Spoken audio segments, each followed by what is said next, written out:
Pentru rugăciunile Sfinților Părinților noștri, Doamne Iisuse Hristoase, Dumnezeul nostru, miluiește-ne pe noi. Amin. Slavă ție, Dumnezeul nostru, slavă ție! Împărate Cerez Mângâietorule, Duhul adevărului, care pretutindeni ești și toate le plinești, vistierul bunătăților și dătătorule de viață, vino și te sălășluiește întru noi și ne curățește pe noi de toată întinăciunea și mântuiește bunule sufletele noastre. Sfinte Dumnezeule, Sfinte tare, Sfinte fără de moarte, miluiește-ne pe noi. Sfinte Dumnezeule, Sfinte tare, Sfinte fără de moarte, miluiește-ne pe noi. Sfinte Dumnezeule, Sfinte tare, Sfinte fără de moarte, miluiește-ne pe noi. Slavă Tatălui și Fiului și Sfântului Duh, și acum și pururea și în vecii vecilor. Amin. Preasfântă Treime, miluiește-ne pe noi. Doamne, curățește păcatele noastre, Stăpâne, iartă fără de legile noastre. Sfinte, cercetează și vindecă neputințele noastre pentru numele Tău. Doamne miluiește, Doamne miluiește, Doamne miluiește, slavă Tatălui și Fiului și Sfântului Duh, și acum și pururea și în vecii vecilor. Amin. Tatăl nostru care ești în ceruri, sfințească-se numele Tău, vie împărăția Ta, facă-se voia Ta, precum în cer, așa și pe pământ.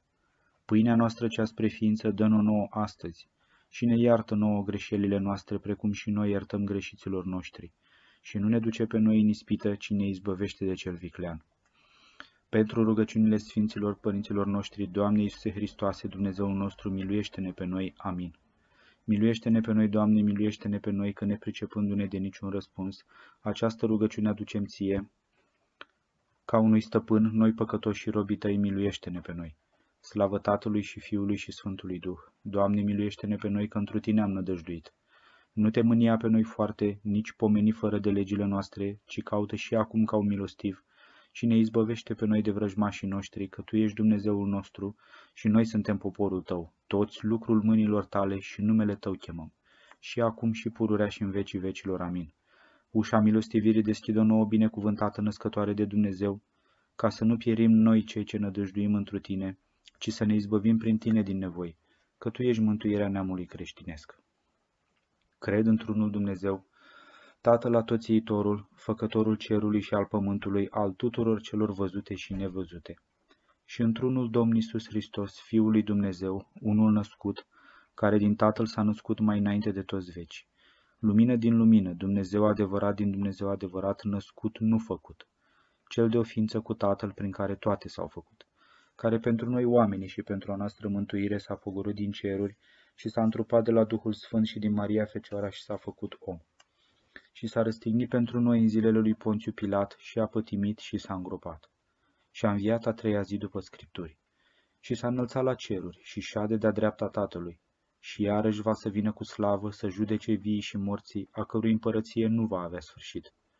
Și întru Duhul Sfânt, Domnul de viață Făcătorul, care din Tatăl purcede, Cel ce, împreună cu Tatăl și cu Fiul, este închinat și slăvit, care a grăit prin proroci, într-o una sfântă, sobornicească și apostolească biserică, mărturisesc un botez spre iertarea păcatelor, aștept învierea morților și viața veacului ce va să fie. Amin. Doamne miluiește, Doamne miluiește, Doamne miluiește, Doamne miluiește, Doamne miluiește, Doamne miluiește, Doamne miluiește, Doamne miluiește, Doamne miluiește, Doamne miluiește, Doamne miluiește, Doamne miluiește. Slavă Tatălui și Fiului și Sfântului Duh, și acum și pururea și în vecii vecilor. Amin. Veniți să ne închinăm Împăratului nostru Dumnezeu, veniți să ne închinăm și să cădem la Hristos, Împăratul nostru Dumnezeu, veniți să ne închinăm și să cădem la însuși Hristos, Împăratul și Dumnezeul nostru. Psalmul 142. Doamne, auzi rugăciunea mea, ascultă cererea mea într-o adevărul Tău, auzi-mă într-o dreptatea Ta, să nu intri la judecată cu robul Tău, că nimeni din cei vii nu-i drept înaintea Ta. Vrăjmașul prigonește sufletul meu și viața mea o calcă în picioare.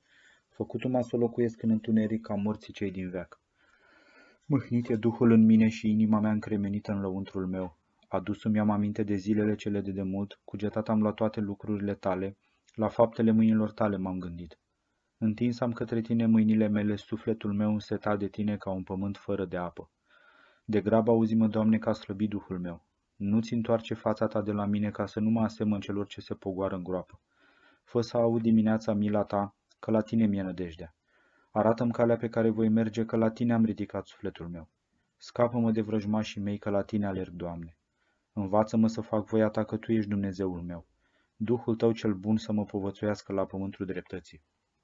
Pentru numele Tău, Doamne, dăruiește-mi viață.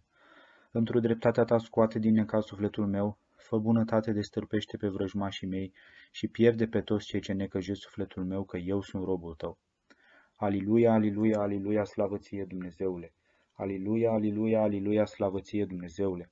Aliluia, aliluia, aliluia, slavă Ție, Dumnezeul nostru, slavă Ție! Dumnezeu este Domnul și s-a arătat nouă, bine este cuvântat cel ce vine într-un numele Domnului. Dumnezeu este Domnul și s-a arătat nouă, bine este cuvântat cel ce vine într-un numele Domnului. Dumnezeu este Domnul și s-a arătat nouă, bine este cuvântat cel ce vine într-un numele Domnului. Psalmul 50. Miluiește-mă, Dumnezeule, după mare mila Ta și după mulțimea îndurărilor Tale șterge fără de legea mea. Spală-mă întru totul de fără de legea mea și de păcatul meu mă curățește. Că fără de legea mea eu cunosc și păcatul meu înaintea mea este pururea. Ție unuia am greșit și rău înaintea Ta am făcut, așa încât drept ești Tu întru cuvintele Tale și biruitor când vei judeca Tu. Că iată, într-o fără de legi m-am zămizlit și în păcate m-a născut maica mea. Că iată, adevărul a iubit, cele nearătate și cele ascunse ale înțelepciunii Tale mi-ai arătat mie. Stropi mă vei cu isop și mă voi curăți, spăla mă vei și mai vârtos decât zăpada mă voi albi. Auzului meu vei da bucurie și veselie, bucura se vor oasele cele smerite. Întoarce fața Ta de către păcatele mele și toate fără de legile mele ștergele. Inimă curată zidește întru mine, Dumnezeule, și Duh drept înnoiește întru cele din lăuntru ale mele. Nu mă lepăda de la fața Ta și Duhul Tău cel Sfânt nu lua de la mine. Dă mie bucuria mântuirii Tale și cu Duh stăpânitor mă întărește. Învăța voi pe cei fără de lege căile Tale și cei necredincioși la Tine se vor întoarce. Izbăvește-mă de vărsarea de sânge, Dumnezeule, Dumnezeul mântuirii mele. Bucura se va limba mea de dreptatea Ta, Doamne, buzele mele vei deschide și gura mea va vesti lauda Ta. Că de-ai fi voit jertfă ți-aș fi dat, ardele de tot nu le vei binevoi. Jertfa lui Dumnezeu, Duhul umilit, inima înfrântă și smerită, Dumnezeu nu va urgisi. Fă bine, Doamne, într-o bunăvoirea Ta Sionului și să se zidească zidurile Ierusalimului. Atunci vei binevoi jertfa dreptății prin osul și ardele tot, atunci vor pune pe altarul Tău viței. Acatistul Sfintei Iuliana din Lazarevo. Troparul Sfintei Iuliana. Luminată fiind de harul dumnezeiesc și după moarte ne descoperi strălucirea vieții Tale, mir tămăduitor cu bun miros izvorăști pentru bolnavii care se apropie cu credință de Eracla cu sfintele Tale moaște. O cinstită Maică Iuliana, roagă-L pe Hristos Dumnezeul nostru să mântuiască sufletele noastre. Condacul 1. Pe Sfânta Iuliana cea milostivă, care prin faptele ei a fost icoană vie a lui Hristos și a mărturisit că familia este o cale de sfințenie, biruind cu iscusință cursele vrăjmașului și ispitele trupești, să o lăudăm iubitorilor de Dumnezeu zicând, bucură-te, Sfântă Iuliana, cununa a familiilor creștine. Icosul 1. Tu ești bucuria noastră, mângâierea și ajutorul nostru, roabă aleasa lui Hristos, că împreună călătorești pe marea vieții cu cei care se roagă ție, izbăvindu-i de vifor și ducându-i la limanul cel liniștit al raiului, și pentru aceasta îți cântăm. Bucură-te, mlădița bisericii drept slăvitoare, bucură-te, candela aprinsă pentru Hristos, bucură-te, înger al curăției și al rugăciunii, bucură-te, dreptar al viețuirii creștine în familie, bucură-te, pildă pentru soțiile credincioase, bucură-te, pavăză a mamelor creștine și a copiilor, bucură-te, veghetoare asupra tinerilor care vor să se căsătorească, bucură-te, arătând calea spre mănăstire celor care o caută, bucură-te, mână întinsă celor care vor să se pocăiască, bucură-te, ajutătoare celor care pun început bun mântuirii, bucură-te, glas al sfințeniei în pustia lumii iubitoare de rătăcire, bucură-te, Sfântă Iuliana, cununa a familiilor creștine. Contactul al doilea. Născându-te într-o familie credincioasă, încă din copilărie sufletul tău a râvnit după frumusețile cerești, a iubit postul și rugăciunea mai mult decât petrecerea cu cei de o vârstă cu tine și nu te-ai scârbit când erai defăimată pentru nevoințele tale, ci îi cântai lui Dumnezeu, Aliluia. Icosul 2. Orfană rămânând de la o vârstă fragedă, ai căutat să trăiești ca o vrednică fiică a Maicii Domnului și la ea ai căutat sprijin și ocrotire. Și prigonită fiind de rudele care nu înțelegeau asprimea vieții tale, nu te-ai lenevit a duce lupta cea bună. Pentru aceasta îți cântăm. Bucură-te că între oameni trăind ai ales a fi cu mintea și la cele cerești. Bucură-te că, lipsită fiind de iubirea mamei tale, ai căutat iubirea lui Dumnezeu. Bucură-te, ocrotitoarea orfanilor și a copiilor lipsiți de dragostea părintească. Bucură-te, alinarea suferințelor celor apăsați de singurătate. Bucură-te că frăgezimea vârstei nu te-a împiedicat să dobândești Duhul cel Sfânt. Bucură-te că nu te înduplecai să renunți la nevoințele tale. Bucură-te că timpul îl petreceai în lucrări duhovnicești. Bucură-te că ți-ascundeai virtuțile cu smerenie. Bucură-te că prin răbdarea batjocurilor te-ai încununat. Bucură-te că nu ai căutat înțelegere la oameni slabi în credință. Bucură-te că nu te-ai deznădăjduit când erai disprețuită pentru viețuirea ta. Bucură-te că pe stânca răbdării ai stat și te rogi pentru cei lipsiți de răbdare. Bucură-te, Sfântă Iuliana, cununa a familiilor creștine. Condacul 3. Iubitor de Hristos, fiind părintele care te-a cununat cu soțul tău, după predania Sfinților Părinți va călăuzi să trăiți în viața de familie, sporind în iubire, în rugăciune și nevoință, ca să cântați împreună cu toți Sfinții, Aliluia. Icosul 3. Stabilă ești celor care defaimă căsătoria, zicând că este o cale a poftelor și a patimilor, pentru că ai adeverit că nunta este o mare binecuvântare și un mare dar pentru cei care o trăiesc în Hristos și în biserică, după cuvântul Sfântului Pavel, apostolul neamurilor. Drept mulțumire îți zicem unele ca acestea. Bucură-te că ai arătat că familia e drum spre rai, bucură-te că ai îndepărtat îndoiala de la cei șovăitori, bucură-te adeverirea vieții trăite după Evanghelie, bucură-te următoarea povețelor Sfântului Apostol Pavel, bucură-te întărirea celor care aleg să se unească în taina cununiei, bucură-te praznic al inimilor care caută să dobândească sfințenia, bucură-te floare care aduci bună mireazmă în casele creștinilor, bucură-te sprijin al celor care se împotrivesc Duhului acestei lumi, bucură-te mărturisitoarea iubirii prin care familia se întărește, bucură-te că gonești diavolii semănători de dezbinare, bucură-te că izgonești tulburarea și neînțelegerea, bucură-te pacea familiilor credincioase, bucură-te Sfântă Iuliana, cununa a familiilor creștine. Condacul 4. Ai înțeles, Sfântă Iuliana, că dacă prin femeia credincioasă se poate mântui bărbatul necredincios, dacă urmează credinței și faptelor ei de virtute, cu atât mai mult bărbatul credincios poate să se folosească de viețuirea sfântă a soției sale și să-i cânte lui Dumnezeu cu glas de strigare, Aliluia. Icosul 4. Ai vrut să îl aduci și pe soțul tău Gheorghe la măsura nevoințelor tale, vrând să se vadă și în fapte credința sa.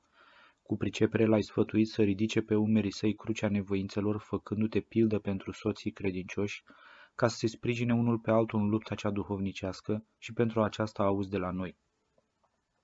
Bucură-te, sfeșnic aprins de Dumnezeu în noaptea îndepărtării de credință.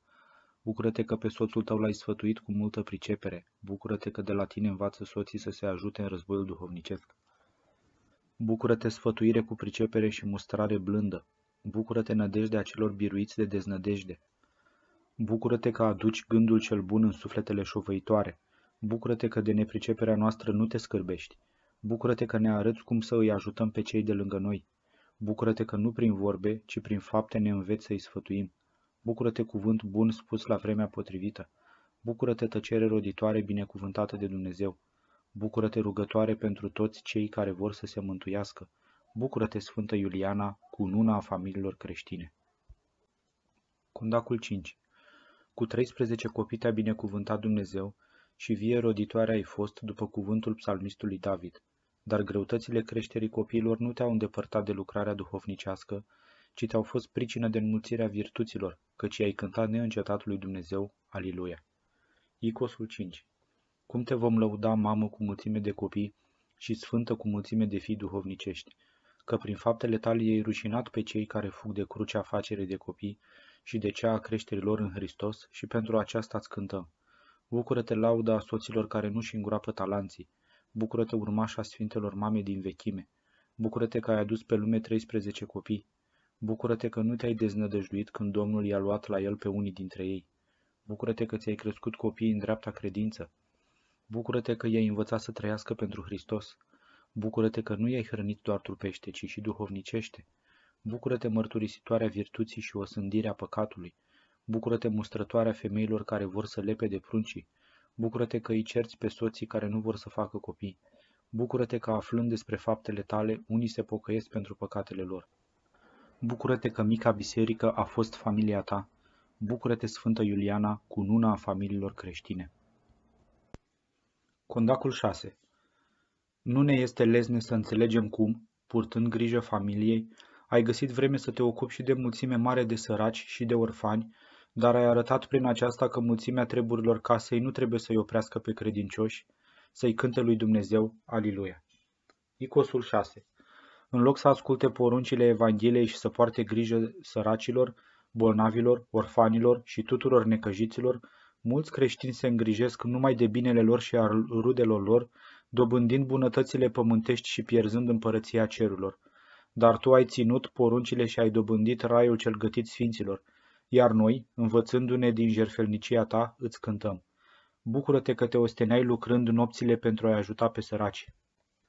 Bucură-te, hrănitoarea celor frămânți și însetați. Bucură-te că prin lucrul mâinilor tale i-ai îmbrăcat pe cei lipsiți. Bucură-te că i-ai îngrijit în casa ta pe cei bolnavi. Bucură-te că aveai grijă ca morții să fie mormântați după lege. Bucură-te că nici caznicii tăi nu știau milosteniile tale. Bucură-te că ai fugit de lauda omenească. Bucură-te că ai rânduit milosteniile cu dreaptă socoteală. Bucură-te că pentru virtutea ta unii slujitori te ocărau. Bucură-te că ai răbdat de făimările lor fără să te mâhnești. Bucură-te chemându-ne să luăm de la tine pildă de viețuire. Bucură-te că ne îndemni să îți urmăm în milostenie. Bucură-te, Sfântă Iuliana, cununa a familiilor creștine. Condacul 7. Ridicându-te la rugăciune într-o noapte, vrăjmașul diavol te-a înspăimântat, iar tu de frică ai lăsat rugăciunea și te-ai dus să te culci. Dar nici în somn ispita nu a încetat, căci ai visat mulțime de diavol care încercau să te omoare. Dar rugându-te Maicii Domnului și Sfântului Nicolae, ai primit de grabă ajutor și pentru aceasta i-ai cântat lui Dumnezeu, Aliluia. Icosul 7. Sfântul Nicolae ți-a spus în vis, fiica mea, fii tare și puternică și nu te înfricoșa de amenințările diavolilor, căci Hristos mi-a poruncit să te apăr de diavol și de oamenii cei răi. Iar tu, trezindu-te, l-ai văzut cum ieșea ca un fulger din camera ta, deși ușa era închisă. Te lăudăm cu toții, cinstită Iuliana, pentru că ești fiica duhovnicească a Sfântului din Mira Lichiei. Bucură-te că de ispitele întunericului ne ajut să ne ferim. Bucură-te că celor înfricoșați de diavol le aduci pacea. Bucură-te, sprijin al preoților care se luptă cu puterile întunericului. Bucură-te că îi ajuți să izgonească diavolii care îi chinuiesc pe oameni. Bucură-te că Domnul ți-a dat putere împotriva duhurilor necurate. Bucură-te că pe cei robiți de păcate îi îndrepți spre pocăință. Bucură-te că pentru rugăciunile tale nevăzutului înșelător îi descoperim cursele. Bucură-te că ai arătat că mirenii pot ajunge la măsurile monahilor. Bucură-te că precum ai fost ajutat de Sfântul Nicolae, ne ajuți și tu pe noi. Bucură-te că nu numai de diavol, ci și de oameni răi te-a apărat Sfântul Ierarh. Bucură-te că cinstindu-i pe sfinți, ai fost ajutată de ei. Bucură-te că acum împreună cu ei îl slăvești pe Dumnezeu. Bucură-te, Sfântă Iuliana, cununa familiilor creștine. Condacul 8. Încercând iar diavolii să te înspăimânte, de grabă a venit Sfântul Nicolae și i-a gonit. Dar unul dintre ei a strigat fugind că la bătrânețe vei muri de foame și nu vei mai putea să ajuți pe nimeni după obicei. Dar tu nu te-ai înfricoșat, ci ai cântat lui Dumnezeu cântarea de biruință, Aliluia. Icosul 8. Mii și mii de creștini au murit din pricina marii foamete îngăduite de Dumnezeu pe pământul rusesc, tu însă te-ai străduit să nu lași niciun sărac să plece neajutorat de la ușa casei tale. Și știind că nici acum nu îi lași lipsiți de ajutorul tău pe cei necăjiți, îți zicem. Bucură-te că în vremuri grele credința nu ți s-a împuținat. Bucură-te că atunci când puțini credincioșii se tulburau, tu ți-ai păstrat pacea. Bucură-te că în lume ai trăit ca și cum nu ai fost din lume. Bucură-te că i-ai îndemnat pe cei de lângă tine să se mulțumească cu ce aveau. Bucură-te că rugându-i să nu fure de la alții, i-ai învățat să ceară de la Dumnezeu. Bucură-te că necazul l-ai înfruntat prin veselie duhovnicească. Bucură-te că în necazuri a fost încercată credința ta. Bucură-te că ai purtat crucea sărăciei fără să cârtești. Bucură-te că răbdând sărăcia nu l-ai hulit pe Dumnezeu. Bucură-te că știind greutățile vieții îi ajuți pe cei lipsiți. Bucură-te, milostivă ajutătoare în ceasul încercării noastre. Bucură-te că te rogi să avem cele de trebuință. Bucură-te, Sfântă Iuliana, cununa familiilor creștine. Condacul 9. Cum oare să viețuim ca să-i fim bine plăcuți lui Dumnezeu? Cine are cu adevărat dreaptă socoteală rânduind cum trebuie postul și rugăciunea? Știindu-ne micimea, ne rugăm ție, Sfântă Iuliana, să te rogi să fim îndrumați prin părinții noștri duhovnicești, ca lui Dumnezeu care te-a întărit să îi putem cânta cu toții cântarea de laudă, Aliluia. Icosul 9. Nu te-ai uitat la neputința firii omenești, ci ai adăugat nevoință peste nevoință, simțindu-te acoperită de harul lui Hristos. Nefiind maică, ai arătat că mirenii pot lua asupra lor jugul asprelor nevoințe, rușinându-i pe toți care spuneau că vremea nevoințelor a trecut, și pentru râvna ta îți zicem. Bucură-te că însetai după cuvintele înțelepte ale Sfinților Părinți. Bucură-te că nu în puterile tale, ci în Hristos ți-ai pus nădejdea. Bucură-te că ai fugit de lenevie și de împrăștierea minții. Bucură-te că nu ai lăsat ispita mândriei să îți intre în suflet. Bucură-te că ai disprețuit fățărnicia și purtarea fariseică. Bucură-te că mult te-ai folosit de sfaturile duhovnicului tău. Bucură-te că îi ajuți pe creștini să-și găsească duhovnici iscusiți. Bucură-te că ascultându-L pe Dumnezeu ai fost și tu ascultată de El. Bucură-te că nopțile le petreceai în privegheri bucurându-te în Domnul. Bucură-te că rugăciunea lui Iisus zicând neîncetat ai curățit cămara inimii tale. Bucură-te, dascăl al rugăciunii pentru cei din învătoarea lumii. Bucură-te că pe mirele Hristos l-ai așteptat ca o fecioară înțeleaptă. Bucură-te, Sfântă Iuliana, cununa familiilor creștine. Condacul 10. După ce ai adus pe lume 13 copii, ai râvnit a-ți înmulți nevoințele și te-a frământat gândul plecării la mănăstire. Dar soțul tău te-a rugat să rămâi alături de el, învoindu-se să trăiți în înfrânare, ca frații, iar tu, fiind soția ascultătoare și mamă iubitoare de fii, te-ai supus cu smerenie, cântându-i lui Dumnezeu, Aliluia. Icosul 10. Ai arătat că nu disprețuiești nunta, trăind viață legiuită cu bărbatul tău, însă ai arătat că și scopul vieții de familie este dobândirea raiului. Iar după ce ți-ai făcut datoria de mamă, născând și crescând mulți copii, ai vrut să urci mai sus pe scara virtuților și ai trăit lângă soțul tău, ca lângă un frate în Hristos, și pentru aceasta îți cântăm. Bucură-te că ai vrut să urmezi cuvioșilor părinți și cuvioaselor maici. Bucură-te că fără să depui voturile călugărești ai trăit ca o maică. Bucură-te că rămânând în aceeași cămară cu soțul tău ai trăit îngerește. Bucură-te că după moartea acestuia te-ai pregătit pentru propria moarte. Bucură-te că fără să porți pe tine haină monahală, ai purtat haina nevoințelor. Bucură-te că preotul a auzit glasul Maicii Domnului care din icoană te-a lăudat. Bucură-te că glasul a mărturisit în chip minunat că Duhul Sfânt sălășluiește în tine. Bucură-te că Maica Domnului te-a chemat să te rogi la biserică nevoindu-te. Bucură-te că, deși era foarte frig, i-ai dat ascultare necruțându-ți ostenelile. Bucură-te că, sărutând tu icoana născătoarei de Dumnezeu, în tot satul s-a simțit bună mireasmă. Bucură-te că împărăteasa cerurilor a cerut să fii cinstită pentru sfințenia ta. Bucură-te că pentru evlavia ta oamenii l-au slăvit pe Dumnezeu. Bucură-te, Sfântă Iuliana, cununa familiilor creștine. Condacul 11. Îmbolnăvindu-te în ultimele zile ale vieții tale, nu ți-ai împuținat nevoințele, ci ai mulțit rugăciunile. Și când, slăvindu-L pe Dumnezeu, ai părăsit această lume, s-a văzut pe capul tău o coroană de aur și o lumină albă, pentru care toți au cântat Domnului într-un glas, Aliluia. Icosul 11. Bucurie mare au avut cei care au aflat moaștele tale nestricate și de miri zborătoare și au adus de îndată la catedrală un vas cu mirul bine mirositor, cu care ungându-se bolnavii au primit tămăduire. Vestind și noi binecuvântarea sfintelor tale moaște, îți cântăm așa. Bucură-te că la moartea ta s-a arătat pe capul tău o coroană de aur. Bucură-te că ai fost încununată de Dumnezeu pentru sfințenia ta. Bucură-te că după moarte ai cerut să fii înmormântată lângă soțul tău. Bucură-te că și prin aceasta ai arătat cinstea familiei. Bucură-te, adeverind că taina căsătoriei nu se sfârșește în lumea aceasta. Bucură-te că îi chem pe creștini să se pregătească pentru viața cea veșnică. Bucură-te că și după moarte l-ai mărturisit cu putere pe Hristos. Bucură-te că aflarea sfintelor tale moaște a fost pricină de bucurie. Bucură-te că mulțimea mirului zvorât a arătat mulțimea minunilor tale. Bucură-te că celor care își întinează trupurile prin păcate le vădești rătăcirea. Bucură-te că celor care disprețuiesc trupul le arăți greșeala. Bucură-te că trupul tău a fost templul al Duhului Sfânt. Bucură-te, Sfântă Iuliana, cununa familiilor creștine. Condacul 12. Arătându-se după moarte preotesei Agata, care era bolnavă, i-ai zis: mergi la biserică și sărută icoana Sfintei Iuliana. Iar iată, măduindu-se, a făcut cunoscută minunea ta, cântându-i lui Dumnezeu cu mulțumire, Aliluia. Icosul 12. Mulțime mare de minuni ai făcut nouă credincioșilor și pentru aceasta te rugăm să stai lângă noi în fiecare zi a vieții noastre, apărându-ne în necazuri și ispite, ca să-ți cântăm cu inimile pline de bucurie. Bucură-te că pe preoteasa Agata ai chemat-o să sărute icoana ta. Bucură-te că și pe noi ne chem să te cinstim ca pe o ajutătoare a noastră. Bucură-te că pe copiii cărora le curgea sânge din mâini și din picioare i-ai vindecat. Bucură-te că pe Iosif l-ai izbăvit de moarte când nimeni nu credea că va mai trăi. Bucură-te că el a venit pe jos în satul Lazarevo pentru a-ți mulțumi. Bucură-te că din ostenelile lui ne învățăm și noi să fim mulțumitori.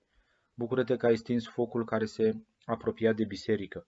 Bucură-te că multe feluri de minuni ai săvârșit prin harul lui Dumnezeu. Bucură-te că, primind puținele noastre cuvinte de laudă, bucură-te că din Rusia în toată lumea s-a întins lauda ta. Bucură-te că moaștele tale au binecuvântat ținuturi îndepărtate. Bucură-te, minunea lui Dumnezeu, pentru întărirea adevăratei credințe. Bucură-te, Sfântă Iuliana, cununa familiilor creștine. Condacul 13. O Sfântă Iuliana din Lazarevo, comoara a Rusiei drept credincioase și a întregii biserici, primește acum această rugăciune care se aduce ție ca mulțumire pentru ajutorul pe care îl dai neamului creștinesc și întărește-ne ca până la sfârșitul vieții noastre să-i cântăm lui Dumnezeu împreună cu tine. Aliluia. Condacul 13. O Sfântă Iuliana din Lazarevo, comoara a Rusiei drept credincioase și a întregii biserici, primește acum această rugăciune care se aduce ție ca mulțumire pentru ajutorul pe care îl dai neamului creștinesc și întărește-ne ca până la sfârșitul vieții noastre să-i cântăm lui Dumnezeu împreună cu tine. Aliluia. Condacul 13. O Sfântă Iuliana din Lazarevo, comoara a Rusiei drept credincioase și a întregii biserici, primește acum această rugăciune care se aduce ție ca mulțumire pentru ajutorul pe care îl dai neamului creștinesc și întărește-ne ca până la sfârșitul vieții noastre să-i cântăm lui Dumnezeu împreună cu tine. Aliluia. Icosul 1.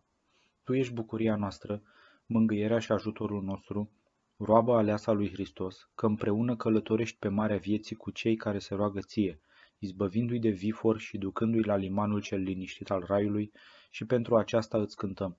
Bucură-te, mlădița bisericii drept slăvitoare! Bucură-te, candela aprinsă pentru Hristos! Bucură-te, înger al curăției și al rugăciunii! Bucură-te, dreptar al viețuirii creștine în familie! Bucură-te, pildă pentru soțiile credincioase! Bucură-te, pavăza a mamelor creștine și a copiilor! Bucură-te, veghetoare asupra tinerilor care vor să se căsătorească! Bucură-te, arătând calea spre mănăstire celor care o caută! Bucură-te, mână întinsă celor care vor să se pocăiască! Bucură-te, ajutătoare celor care pun început bun mântuirii! Bucură-te, glas al sfințeniei în pustia lumii iubitoare de rătăcire! Bucură-te, Sfântă Iuliana, cununa a familiilor creștine! Condacul 1.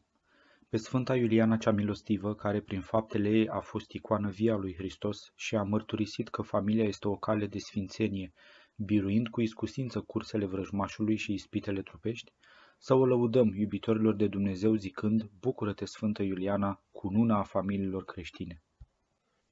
Rugăciune către Sfânta Iuliana din Lazarevo. Sfântă Iuliana din Lazarevo, chivot al milosteniei și reazem al familiilor credincioase, plecând genunchii la rugăciune, cădem către tine și te rugăm. Vezi necazurile care ne apasă, vezi furtuna care s-a ridicat asupra noastră, nu ne lăsa, Sfânta lui Dumnezeu, vină în ajutorul nostru de grabă, așa cum și Sfântul Nicolae a venit în ajutorul tău când erai înconjurată de diavol. Nu pregeta, Sfântă, să arăți puterea pe care ți-a dat-o Dumnezeu pentru mângâierea celor neputincioși. Vino, Sfântă Iuliana, și stai lângă inimile noastre apăsate de durere și de tulburare. Roagă-te să ne întărim credința, să părăsim păcatele și să punem început bun mântuirii. Arată-te păzitoarea curăției și iubirii celor căsătoriți, îndrumătoarea copiilor și a tinerilor. Fii mângâietoarea orfanilor și a celor întristați și grabnică tămăduitoarea celor bolnavi, așa cum ai fost și celor care au primit de la tine ajutor minunat în rugăciunile lor. Ai grijă de toți creștinii, de copii, de părinții lor, de toți monahii și monahiile, de toți preoții și ierarhii. Roagă-te pentru noi să nu fim înghițiți de duhul acestei lumi și să nu le pădăm credința cea dreaptă, ci să mergem pe calea sfințeniei, pe calea rugăciunii și a virtuților, ca acoperiți de rugăciunile tale să îl slăvim pe Dumnezeu, Tatăl, Fiul și Sfântul Duh, trăimea cea de o ființă și nedespărțită în vecii vecilor. Amin. Sfârșitul acatistului Sfintei Iuliana din Lazarevo.